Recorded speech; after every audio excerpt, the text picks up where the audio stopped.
precious blood of Jesus Christ.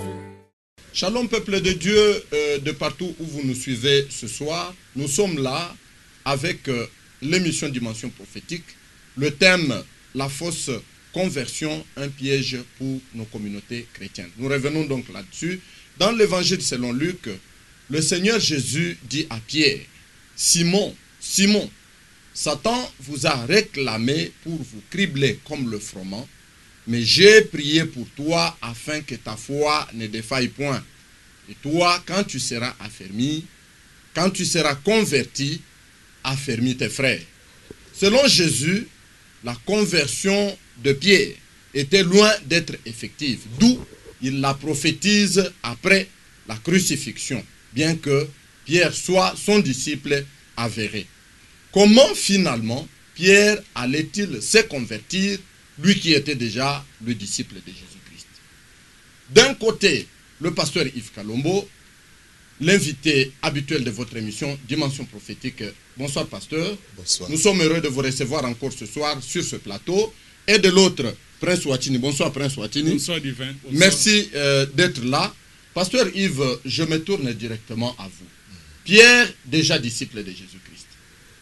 Jésus lui dit, quand tu seras converti, il y a quelque chose qu'on ne comprend pas très bien. Comment Pierre allait-il finalement encore se convertir, lui qui était déjà le disciple de Jésus-Christ?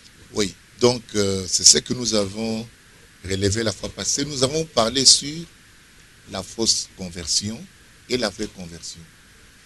Et ici, c'est Jésus qui relève clairement que Pierre allait être criblé, testé, et que lorsqu'il sera converti, alors maintenant il peut affermir ses frères. Donc, selon Jésus, la conversion de Pierre n'était pas encore effective, parce qu'il la prophétise justement pour la pré-crucifixion. Alors pourquoi? Parce que à Pentecôte, quand le Saint-Esprit est descendu, c'est alors qu'ils ont reçu tous le Saint-Esprit. Sans le Saint-Esprit, on ne peut pas être converti.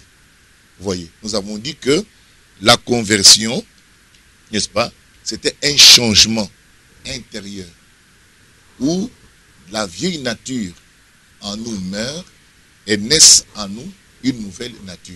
Et cela ne peut se faire que par la descente du Saint-Esprit, la puissance du Saint-Esprit. Or, ici, quand Jésus parle, le Saint-Esprit n'était pas encore venu. C'est pourquoi nous voyons cette faiblesse chez Pierre. Quand on lui pose la question, il a renié son Seigneur et c'est comme ça qu'il a été testé. Mais Jésus dit, quand il sera converti. C'est ainsi que nous considérons qu'à Pentecôte, lorsque les disciples ont reçu le Saint-Esprit, c'est à ce moment-là qu'ils étaient effectivement convertis. Leur conversion a été reconnue et scellée au ciel. Merci beaucoup, pasteur. Pour nous permettre d'aller encore profondément dans le sujet, oui. Veuillez expliquer de manière sommaire la fausse et la vraie conversion. Voilà. Ça va me permettre de vous poser la question que j'ai à cœur. Oui, nous avons dit que la conversion, nous avons commencé d'abord par définir la vraie conversion. Oui. La conversion, c'est une expérience spirituelle, n'est-ce pas, que toute personne désireuse de devenir chrétien doit vivre. Et c'est Jésus qui est le premier, et la conversion est liée avec la nouvelle naissance. C'est-à-dire que la nouvelle naissance, c'est la conversion. Conversion qui veut dire un changement. Ce changement dont nous parlons, c'est un changement intérieur. Ainsi, nous avons vu que lorsque Nicodème est venu voir Jésus, Jésus lui a dit, si un homme est né de nouveau, il ne peut voir le royaume de Dieu. Et il poursuit en disant que si un homme est né d'eau et d'esprit, il ne peut entrer dans le royaume de Dieu. C'est là où nous avons lié la conversion. Nous avons compris que la conversion chrétienne, il s'agit de la nouvelle naissance. Donc une conversion n'est réelle, n'est effective que lorsque le croyant reçoit le Saint-Esprit. À ce moment-là, vraiment, il est converti, il est changé. C'est la vraie conversion. Oui, c'est pourquoi Paul dit que c'est lui, n'est-ce pas, si quelqu'un est en Christ, il est une nouvelle créature. Les choses anciennes sont passées, les choses sont devenues nouvelles. Parce que cette personne-là a reçu Christ au travers de l'expérience de la nouvelle naissance. Le Saint-Esprit est venu en lui. Alors maintenant, une fausse conversion, c'est manquer justement de recevoir le Saint-Esprit. Et vous adhérez tout simplement au groupe, vous adhérez au mouvement sans une expérience de votre âme. Parce que la conversion, nous parlons ici, c'est la conversion de l'âme. Et sans une réelle conversion. À ce moment-là, nous avons la fausse conversion. Ça, c'est juste pour rappeler un peu ce que nous avons dit la fois dernière. En liaison avec ce que nous avons vu, nous avons essayé de développer la fois dernière. Oui. Est-ce que, pasteur, vous pouvez essayer de présenter les causes qui peuvent être à la base d'une fausse conversion? Oui, les causes sont d'abord de deux ordres. Donc, deux façons. La première, la fausse conversion peut être la faute de la personne elle-même. C'est-à-dire que la personne n'a pas cru. Il a fait simulation. Nous donnons l'exemple de Simon le magicien. Excusez-moi. Simon le magicien, dans Actes chapitre 8, nous voyons Philippe descendre à Samarie. Et là, il prêcha le Christ. La Bible dit que le foule était attentive et les gens crurent. Et on nous dit même que Simon aussi avait cru. Je peux lire un peu le passage rapidement. Verset 12 du chapitre 8.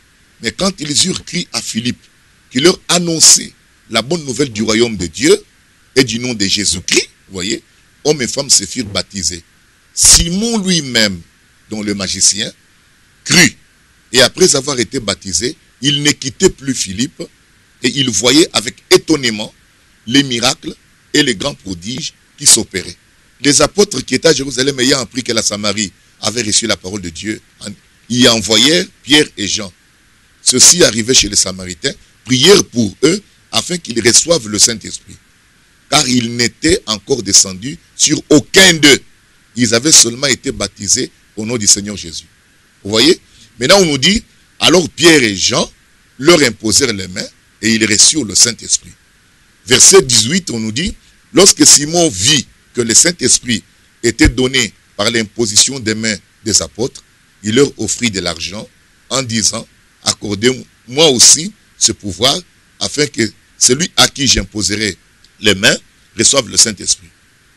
Mais Pierre lui dit, que ton argent périsse avec toi, puisque tu as cru que le don de Dieu s'acquiert à prix d'argent. Donc ici, Simon, le magicien, a cru avec les autres. On l'a baptisé.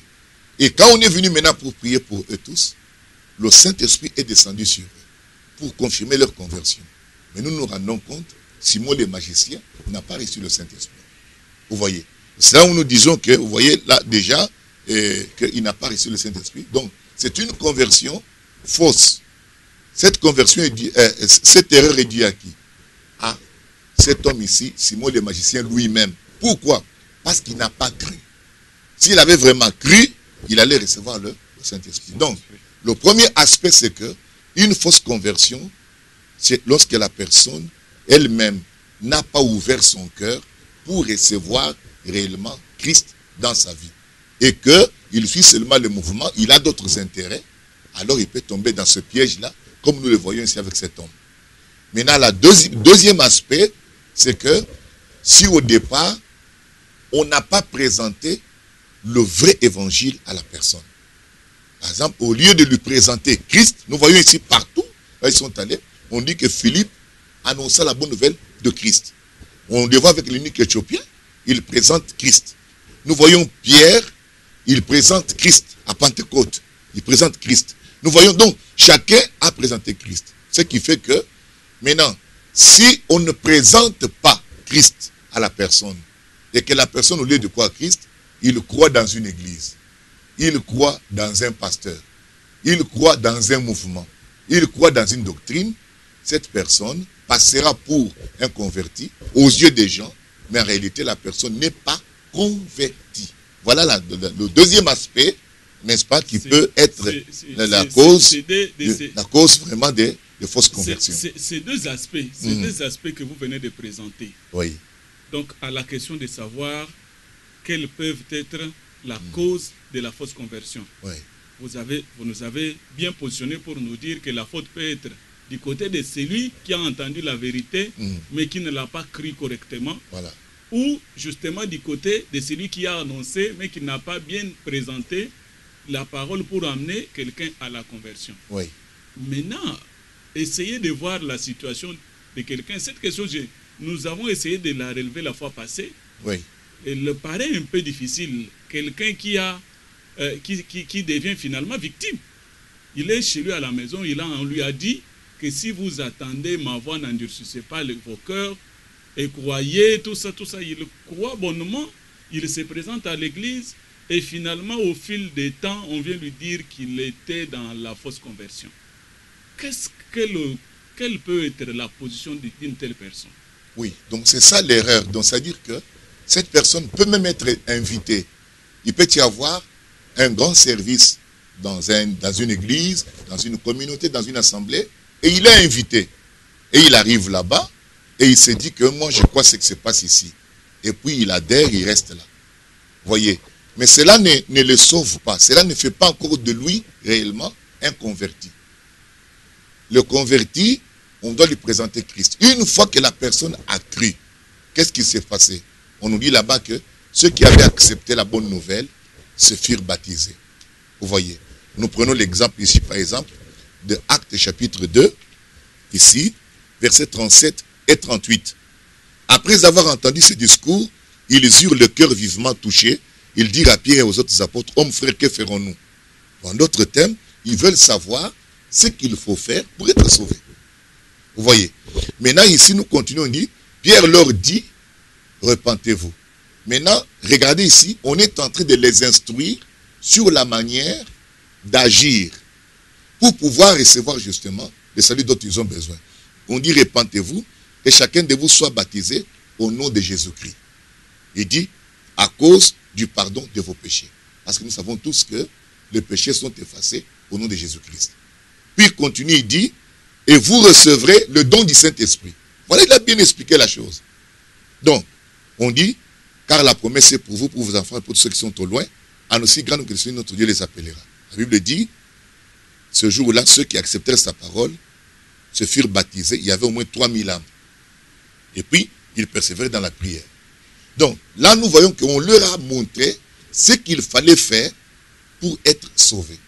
Et Pierre dit clairement, commencez d'abord par vous repentir, et puis venez, soyez baptisés au nom de Jésus-Christ, et puis Dieu vous donnera le Saint-Esprit. Pasteur, voilà. Dites aux téléspectateurs qui sont en train de vous suivre maintenant, parce que vous avez dit, le converti, on doit lui présenter Christ. Oui. Dites-leur comment on peut présenter Christ à quelqu'un. Oui, mais nous sommes déjà en train de montrer oui. Comment Pierre à Pentecôte a présenté Christ. C'est déjà intéressant. Oui. Lorsque nous allons plus loin, nous prenons encore d'autres personnes. Même Paul lui-même, lorsqu'il a rencontré Christ, qu'est-ce qu'on lui dit? Paul lui-même explique ça clairement. Nous sommes dans Actes chapitre 9, verset 17. En ayant sorti, et il lui fit arriver dans la maison, il imposa les mains à Saul, en disant, Saul, mon frère, le Seigneur Jésus, qui t'a apparu sur le chemin par lequel tu venais, m'a envoyé pour que tu recouvres la vue et que tu sois rempli du Saint-Esprit. Au même instant, il tomba de ses yeux des écailles et il recouvra la vue. Il s'éleva et fut baptisé. Vous voyez, donc chaque fois qu'ils ont présenté Christ, l'engagement de la personne est nécessaire. Nous avons dit que le baptême, c'est quoi? Le baptême, c'est l'engagement d'une bonne conscience. Quand vous avez accepté Christ, vous voulez maintenant le suivre, vous devez vous engager. Dans la foi, il y a 3 grands actes. Il y a la connaissance, il y a l'acceptation, la connaissance de la vérité, il y a l'acceptation de la vérité, et il y a l'engagement. Et là, nous avons carrément, il s'est engagé. Pourquoi? Mais là, partout où vous allez partir, le geôlier va s'engager. L'unique éthiopien va s'engager. Donc partout où cela est prêché. Maintenant, on enseigne à la personne que faire, comment il peut donner sa vie à Christ, comment il peut profiter de ce pardon-là. Donc, dans la présentation, n'est-ce pas, de cet élément-là, c'est ainsi que la personne peut recevoir Christ. Maintenant, si c'est bien présenté, si la personne a bien reçu, Dieu doit lui donner le Saint-Esprit, comme c'est dit ici, et vous recevrez le don du Saint-Esprit. Maintenant, dans les cas où la personne, si on ne présente pas convenablement, au lieu de lui présenter Christ, on lui présente l'Église, on lui présente un prophète, on lui présente un pasteur, on lui présente une doctrine, cette personne-là n'a pas reçu Christ. Cette personne a reçu la doctrine, soit il a reçu un prophète, il a reçu peut-être un pasteur, il a reçu peut-être un groupe, un mouvement, mais comme tel, il n'a pas reçu Christ. D'où carrément, il ne peut pas naître. La nouvelle naissance est engendrée lorsque la personne accepte Christ. Donc nous avons là un fait réel. Maintenant, c'est le côté que nous avons dit que si on ne présente pas convenablement, la personne est foutue. Maintenant, la personne qui est venue à l'église dont il parle, la personne est venue, il a adhéré. Mais on ne lui montre pas quel est le pas d'engagement qu'il doit faire pour embrasser Christ, accepter Christ dans sa vie. Si on ne lui montre pas ce chemin-là, et qu'il reste là dans le tabernacle, il reste là dans votre église, dans votre communauté, même s'il fait 10 ans, 20 ans, cette personne-là n'est pas une chrétienne. Pasteur, sur ce point-là, le problème se trouve aussi au niveau que parmi ceux qui sont censés présenter Christ comme vous le dites, il y a beaucoup d'inconvertis. Que ce soit parmi les serviteurs de Dieu que vous êtes, que ce soit parmi les laïcs, il y a beaucoup d'inconvertis qui sont même à la chair, qui se sont même improvisés pasteurs et tout ce que vous voulez. Est-ce que une personne dans cette condition, un inconverti, peut-il amener quelqu'un d'autre à la conversion? Non, c'est difficile, parce qu'il ne saura pas en quoi consiste au fait la conversion. Il ne connaît pas. Regardez que Jésus-Christ a dû demander aux apôtres de ne plus aller prêcher. Il leur a dit, attendez, ici à Jérusalem, n'allez pas prêcher, attendez que vous soyez revêtus de la puissance d'en haut, le Saint-Esprit. Parce que vous devez savoir que le salut véritable réside dans la conversion. Si la personne n'est pas convertie, le salut de Christ dont nous parlons sera une illusion pour lui. Donc, le salut véritable réside dans la conversion. Et la conversion, c'est une expérience céleste qui se passe dans le cœur humain. Vous voyez? Alors, pour revenir sur ce que tu disais, il est vrai, n'est-ce pas, mais avant qu'on en arrive, n'est-ce pas, à avoir beaucoup des inconvertis qui sont allés, etc. C'est que nous avons dit que c'est un piège. Les fausses conversions sont un piège. Vous voyez? Parce que, pourquoi? La personne, et puis nous devons retenir aussi que la fausse conversion est l'œuvre de Satan. Satan vient faire quoi? Il vient tronquer l'évangile. Il vient tout simplement déstabiliser, désorienter ou bien aveugler les gens à la vérité et leur faire croire des mensonges. Il peut présenter l'église, oh nous sommes la meilleure église. Comme je disais tout à l'heure là, quand on avait causé là, je disais que tu peux trouver une petite communauté qui prie sous des nattes. Sous des nattes quelque part, en dessous des bambous quelque part là-bas, un endroit qui n'est pas vraiment très adéquat. Mais ils ont Christ, ils présentent Christ comme il faut. Les gens se convertissent, ils reçoivent le Saint-Esprit. Tu peux aussi trouver maintenant une autre communauté qui a une belle église, bien construite, tout ça, où tout est bien. Vous voyez? Mais on ne prêche pas Christ. Vous voyez? C'est pour vous dire que l'extérieur trompe les gens. Quelqu'un est séduit, il va adhérer facilement à cette belle église qui est bien construite, où les gens sont propres, tout le monde est bien habillé, on vient là-bas, tout ça. Même les dignitaires de la ville viennent là-bas, tout le monde aime être là-bas. Mais la petite église là, qui est à côté, peut-être quelque part, où vraiment Christ est prêché, les gens voyant l'aspect, ils ne viennent pas. C'est pour dire que souvent les gens sont trompés. Donc ce qu'il faut, c'est quoi? Il faut que nous puissions... il y a aussi une responsabilité de la personne. Qu'est-ce que vous cherchez réellement? Tu ne peux recevoir que ce que tu cherches. Allez, si je cherche Christ et on me présente autre chose, je n'accepterai pas. Si aujourd'hui toi tu cherches des diamants, moi je viens avec autre chose. J'ai une canne à sucre. Je dis non, c'est pas ce que je cherche. Mais c'est difficile maintenant de savoir. On peut venir, évidemment, on cherche Christ. Mais la manière dont l'habillage, tout ça, les prédicateurs sont très habiles. C'est difficile de savoir que ce qu'on me présente, ce n'est pas Christ, c'est autre chose. Pas seulement de l'habilité des prédicateurs, mais aussi la personne est supposée être dans l'ignorance.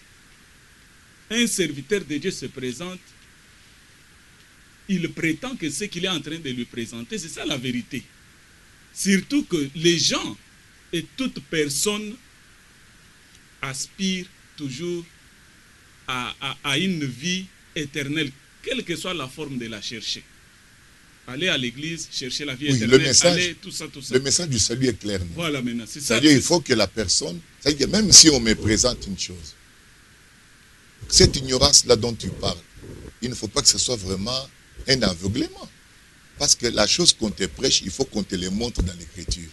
Voilà, Jésus a dit ceci ici. Comme tout à l'heure, nous étions en train de lire là. Voilà, Jésus a dit ici que celui qui croit en moi, n'est-ce pas? Celui qui croit en moi, qui sera baptisé, sera sauvé. Ça sont des choses claires. On les montre ici. Où est-ce qu'il est écrit que si vous croyez dans une église, vous croyez dans un apôtre, vous croyez dans un pasteur, vous croyez dans... Vous voyez? Donc la personne a aussi la responsabilité de veiller sur ce qu'on lui dit. Il a aussi le droit de regarder dans la parole de Dieu pour voir si ce qu'on lui dit est juste. Vous voyez, il ne faut pas qu'on vienne te tromper, on te dit qu'écoutez, le Dieu, c'est tel coco qui est là-bas à tel endroit, le Dieu, c'est lui le Dieu. Vous comprenez que vous pouvez tomber dans une erreur. C'est ce que nous sommes en train de dire. La personne, il est vrai qu'elle peut être victime, ce qui est vrai, mais vous avez la responsabilité de vérifier ce qu'on vous dit si c'est vrai. Et si ce qu'on vous dit est vrai, il faut que Dieu le confirme. Comme les autres, Dieu a confirmé en leur donnant le Saint-Esprit. Je procède par des faits concrets. Oui.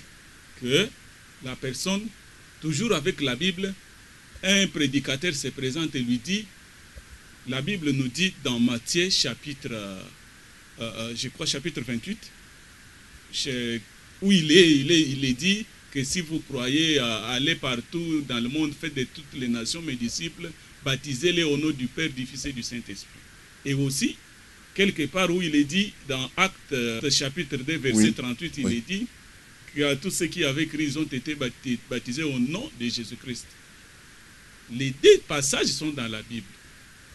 Et la personne à qui on a présenté de se faire baptiser au nom du Père, du Fils et du Saint-Esprit, il a cru bonnement à la parole de Dieu qui lui a été présentée. Il s'est fait baptiser au nom du Père, du Fils et du Saint-Esprit. Non, mais il n'a pas... Voilà, le problème... Ce sont des choses qui sont un peu concrètes, mais qui... Non, nous avons dit ceci. Quand vous dites que la personne, on l'a baptisée au nom du Père et du Saint-Esprit, Père, ce n'est pas un nom. Fils, ce n'est pas un nom. Saint-Esprit, ce n'est pas un nom. On dit bien au nom. C'est au singulier d'abord, et puis Père, ce n'est pas un nom. Si nous demandons c'est qui, il s'appelle Père ici. C'est parce que tout chacun, vous avez des enfants, vous allez dire, moi je m'appelle Père, vous êtes Père. Or, ce n'est pas ça dont on parle. On dit, quel est le nom qui a été donné aux hommes par lesquels on est sauvé? C'est quel nom? C'est le nom de Jésus-Christ. C'est pourquoi les apôtres, à Pentecôte, ils ont baptisé au nom de Jésus-Christ. Maintenant, comme tu dis là, c'est-à-dire les gens peuvent dire certaines choses, mais Dieu est capable d'amener quelqu'un à la vérité si la personne cherche la vérité. Il est écrit que vous connaîtrez la vérité vous affranchira. Pasteur, nous allons rester sur la présentation. Vous allez souffler un petit moment. Le temps pour moi de rappeler aux bien-aimés qui sont en train de suivre cet enseignement enrichissant partout que c'est votre programme Dimension prophétique. Nous sommes revenus pour la deuxième fois sur le thème la fausse conversion, un piège pour nos communautés chrétiennes. Et c'est toujours avec le pasteur Yves Kalombo. Nous sommes en train de poser des questions et il est là avec des réponses. Pasteur Yves, je prends une déclaration d'un serviteur de Dieu. C'est le prophète William Marion Branham.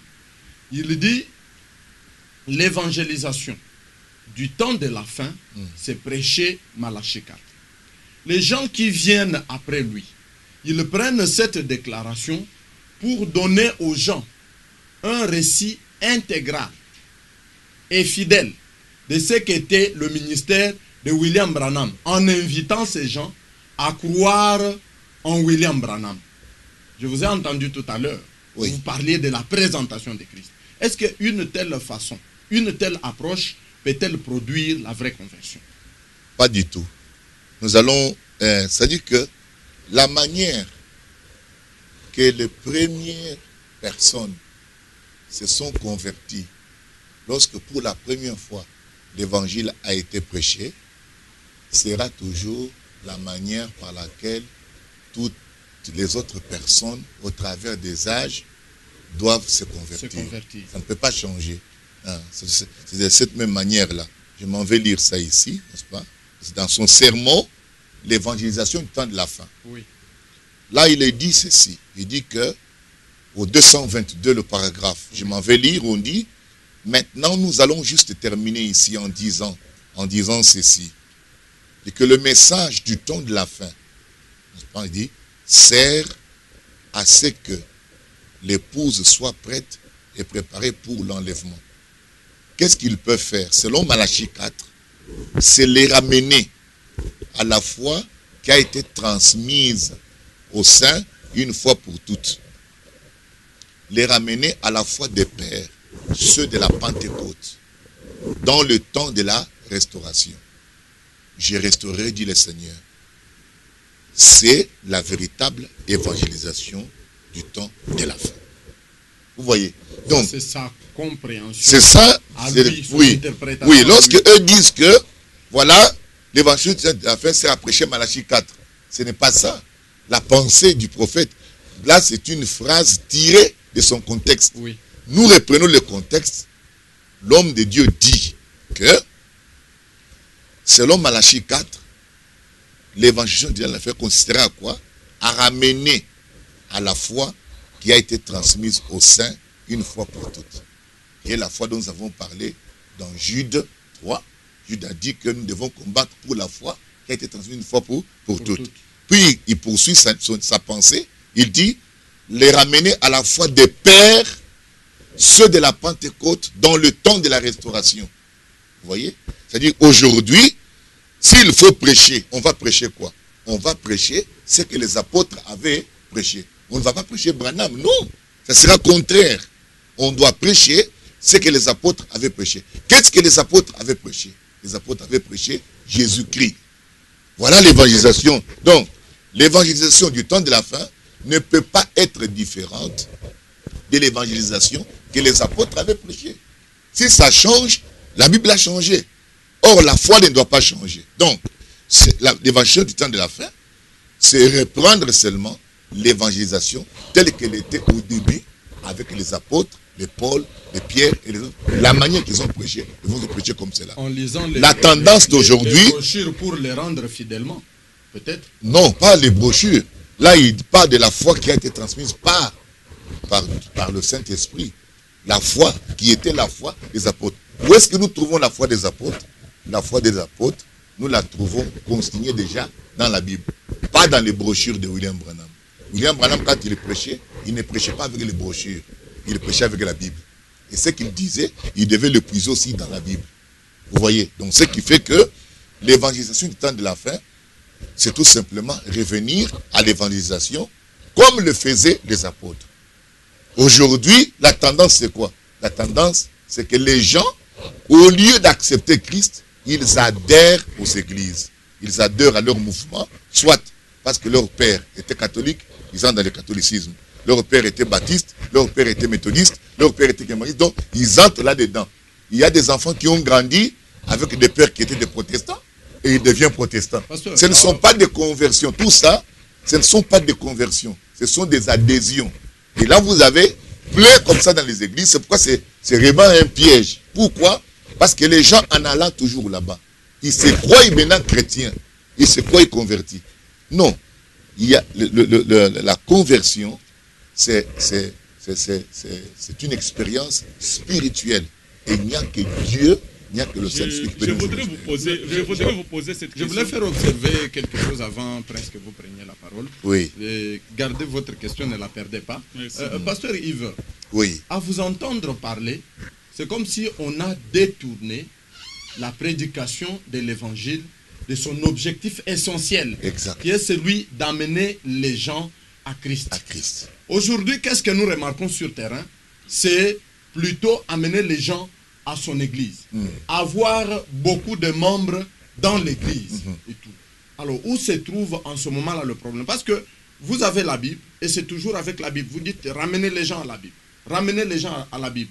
Je ne connais pas, sauf peut-être certaines églises, on ne veut pas les citer. Mais toutes les autres églises, c'est toujours avec la Bible. Où se trouve réellement le problème?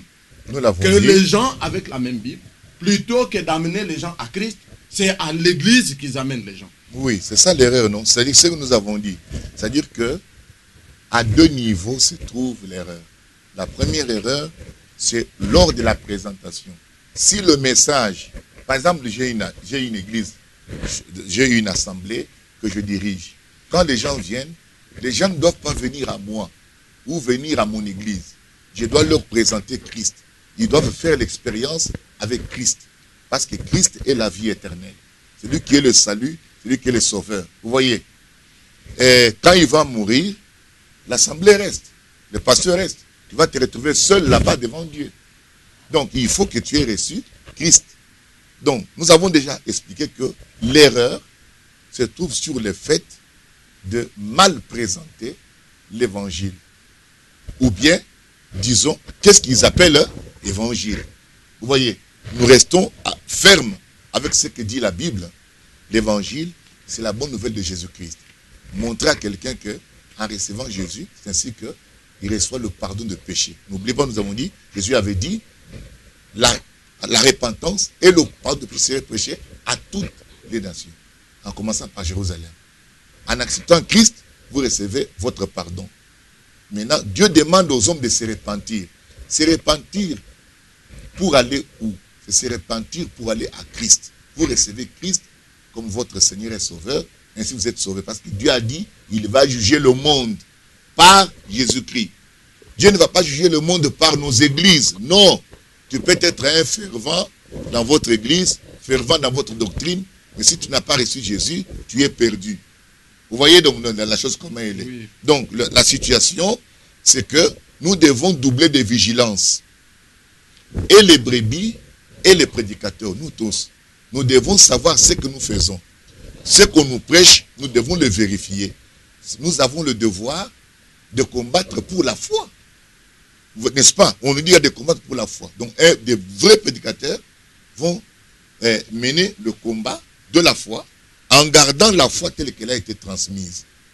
Les croyants aussi sont censés faire le même. Ne prêchons pas, ne soyons pas des partisans de l'ignorance, où quelqu'un va seulement, il se laisse aller seulement comme cela. Non!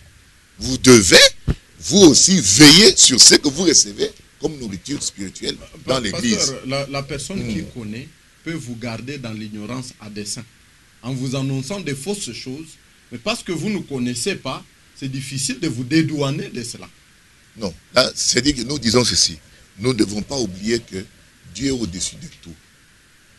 Et c'est Dieu qui appelle les âmes. Ça, nous devons savoir que c'est Dieu qui appelle les âmes. Donc, quand Dieu vous appelle, en tout cas, je crois de tout mon cœur que Dieu mettra l'évangile sur votre chemin pour essayer de le recevoir. Vous voyez, parce que ce que nous voulons ici faire comme remarque, c'est que nous devons savoir que la fausse conversion existe. La vraie conversion existe. La vraie conversion vient lorsque les personnes reçoivent Christ réellement dans leur cœur. Dieu leur donne l'expérience du Saint-Esprit. Ces gens-là vont croître spirituellement. Vous allez voir les fruits de l'Esprit dans leur vie. Ça va se manifester. Ils vont grandir spirituellement et ils vont devenir eux-mêmes vraiment des chrétiens mûrs, matures, qui vivent la parole et manifestent la parole dans leur vie. Maintenant, lorsque quelqu'un dit qu'il a reçu Christ, il fait 5 ans, 10 ans, 20 ans, il n'y a aucun changement. Mais vous devez comprendre qu'il y a une fausse conversion. Donc il ne s'agit pas de rester distrait. Ici, c'est une chose claire. Si la personne n'est pas convertie, il n'a pas des œuvres de Christ. Jésus a dit que les œuvres que je fais, vous les ferez aussi. La vie de Christ doit être en nous. Donc la conversion est un changement intérieur. Vous devenez une nouvelle création. Vous êtes participant de la nature divine. C'est ça. On doit voir ça. Et puis, nous disons que le salut réside dans la conversion. Si on n'est pas converti, le salut dont parle la Bible, vous ne le vivrez pas.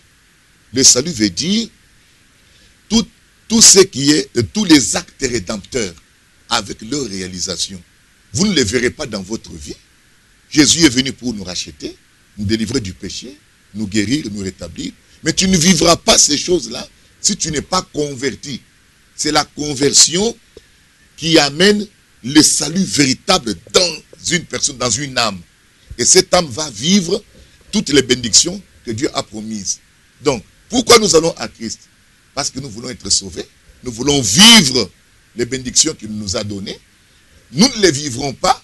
Sinon, si vous êtes un chrétien qui n'est pas converti, tu entendras parler du salut, tu entendras parler de la guérison, de toutes ces choses-là, mais tu ne les vivras jamais. Le pasteur puisse montrer à nos téléspectateurs, il y en a qui se sont retrouvés, évidemment, lorsque vous avez essayé de faire cette présentation, qu'ils sont dans la fausse conversion. Ils peuvent vous poser cette question comme ce fut au temps de Pentecôte, que ferons-nous, pasteur Yves, alors que nous sommes dans la fausse conversion? Oui, ça dit que pour poser cette question, il faut que la personne découvre qu'il ne se trouve pas dans une vraie conversion. Il faut qu'il entende un autre son de cloche. Et on lui explique l'écriture clairement. Il n'y a que Dieu qui peut lui faire ça. C'est ce que il y a un aspect, de le faire au travers oui, de vous. Vous il y a avez un démontré aspect, des éléments qui suffisent pour que la personne comprenne oui, qu'elle est... ici nous sommes en train de relever les pièges, n'est-ce pas, les pièges que nous pouvons rencontrer dans nos communautés. Ne pas nous confier dans nos communautés, ne pas nous confier dans nos pasteurs, ne pas nous confier dans des hommes, mais nous confier dans la vérité qui est Christ. Il a dit que vous connaissez la vérité et la vérité vous affranchira. Il y a un aspect que je désire relever ici qui est important pour nos communautés. Un peu de mots, pasteur, parce que nous... Oui, un peu de mots. Ok, très bon. Alors, c'est ceci. C'est-à-dire que dans l'Église, les gens oublient qu'il est vrai que chaque chrétien doit gagner des âmes à l'extérieur de l'Église, au travail, au marché, là où il peut partager et parler de Christ aux autres. Et c'est la meilleure façon, d'ailleurs, d'évangéliser. L'évangélisation des masses, souvent, trompe les gens avec les émotions. Alors, mais, en dehors de cela, vous avez nos assemblées, nos églises telles que ça y est. Il y a des gens qui vous visitent, de nouvelles personnes qui ne connaissent pas Christ, mais ils ont été invités par des amis, des familles, etc. Ils viennent là-bas. Il faut que dans l'église, vous ayez un petit service où on présente Christ aux gens pour les amener au baptême, les baptiser, leur montrer qu'il y a un service, faire aussi un service du baptême du Saint-Esprit. Prier ça, pour c'est eux. le catéchisme. Donc, peu importe, ça dit que mais vous devez avoir un service dans lequel vous avez c'est-à-dire que l'habilité de prendre les nouveaux convertis, leur dire que il ne vous suffit pas seulement de présenter la paroisse, mais vous devez vous-même vous engager et recevoir Christ dans votre vie. Alors, souvent, la plupart de nos églises oublient cet aspect-là. On reste maintenant, tout simplement, les gens viennent pour la guérison, ils viennent pour la percée dans les affaires, pour un peu être béni, un peu avoir un emploi, etc. Mais avoir l'emploi, être guéri, et tout cela ne fait pas de vous chrétiens. Ça, ce sont des éléments, des fruits qui peuvent accompagner, dont les gens peuvent bénéficier, parce qu'ils sont venus à Jésus. Jésus a tout. Mais la vie éternelle, Dieu a dit, Dieu a tant aimé le monde qu'il a donné son Fils unique, afin que quiconque croit en lui ne périsse point, mais qu'il ait la vie éternelle. Donc, vous devez recevoir Christ pour avoir la vie éternelle. Sans cela, vous n'avez pas la vie éternelle. Notre assemblée, notre église n'est pas la vie éternelle. Notre pasteur n'est pas la vie éternelle. Notre prophète n'est pas la vie éternelle. Notre doctrine n'est pas la vie éternelle. La vie éternelle, c'est Christ. Jésus a dit, je suis le chemin, la vérité et la vie. Donc vous devez recevoir Christ. Quand vous le recevez, lui, il est la vie. À ce moment-là, tu es passé de la mort à la vie. Jésus a dit que celui qui croit en moi, n'est-ce pas? Alors à ce moment-là, il croit dans celui qui m'a envoyé, il est passé de la mort à la vie. Maintenant, la vie entre en toi. C'est la seule façon. Vous voyez. Donc, comme je le disais tout à l'heure, n'est-ce pas? Non pas recevoir l'assemblée, non pas recevoir le prophète, non pas recevoir une brochure, non pas recevoir une bande, non pas aller à la bibliothèque. Nous, c'est parce que ça n'a rien à voir avec ça. Christ est la vie. Christ est le salut. Donc, le vrai évangile qui délivre, qui sauve, Jésus a dit, allez par tout le monde, prêcher la bonne nouvelle. Celui qui croira, n'est-ce pas, et qui sera baptisé, sera sauvé. Vous devez croire personnellement et recevoir Jésus-Christ personnellement et puis être baptisé personnellement. Alors vous avez la vie éternelle. Pasteur Yves, nous vous disons infiniment merci d'avoir Merci. été de nôtres. Prince Watini également, merci pour votre Merci, participation. Bien-aimés, nous sommes donc arrivés à la fin de nos 40 minutes d'aujourd'hui. Nous sommes revenus sur le thème la conversion, la fausse conversion, un piège pour nos communautés chrétiennes. Et vous vous êtes bien rendu compte que c'est vraiment un piège. C'est vraiment un piège et que vous devez vous battre en tant que chrétien pour arriver à la conversion. Et la seule manière pour vous d'arriver à la conversion, ce n'est pas en recevant un prophète, ce n'est pas en recevant un pasteur, ce n'est pas en recevant qui que ce soit, quelle que soit Une la doctrine. grandeur, une doctrine. Non, c'est en recevant Christ, Christ. et Christ seul, parce que c'est lui qui a dit qu'il est le chemin, qu'il est la vie, qu'il est la vérité. Que notre Dieu vous bénisse pour une attention soutenue à toutes ces déclarations basées sur la Bible qui sont sorties de la bouche de pasteur Yves Kalombo. Nous prenons rendez-vous avec vous lors de notre prochaine livraison. Nous vous disons donc au revoir avec le même plaisir. Bye bye. Bye bye. Merci.